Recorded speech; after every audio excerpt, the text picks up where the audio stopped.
একটি পাহাড়ের খাড়া ক্লিফের কিনারায় লাল পোশাক পরা এক মা বিড়াল ছানাটি তার ছোট্ট বাচ্চাকে জড়িয়ে ধরে আতঙ্কিত অবস্থায় দৌড়াচ্ছে।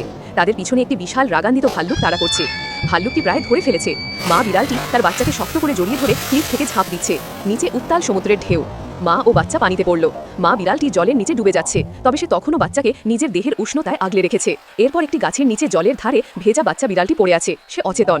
একটি সাদা খরগোশ বাচ্চা বিড়ালটির কাছে এলো এবং স্নেহের সাথে তাকে চেটে দিল। বাচ্চা বিড়ালটি চোখ খুলল। খরগোশটি তাকে পিঠে করে গভীর জঙ্গলের পথে নিয়ে চলল। খরগোশটি নদীর ধারে বসে আদর করে বিড়ালটিকে মুছে দিচ্ছে। তারা একসাথে নদীর ধারে আগুন জ্বালিয়ে মাছ ঝলসাচ্ছে। খরগোশটি বিড়াল ছানাটিকে আগুনের পাশে কমলে মুড়ে দিয়েছে।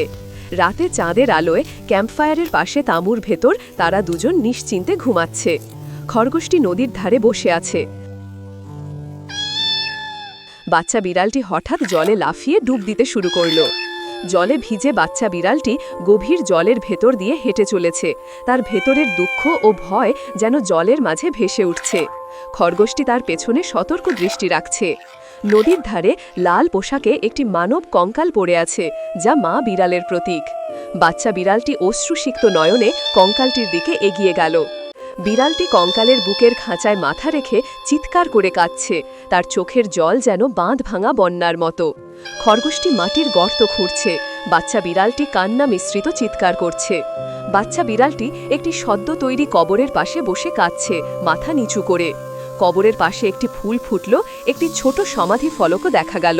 খরগোশটি বিড়ালটিকে একটি ফুল দিল।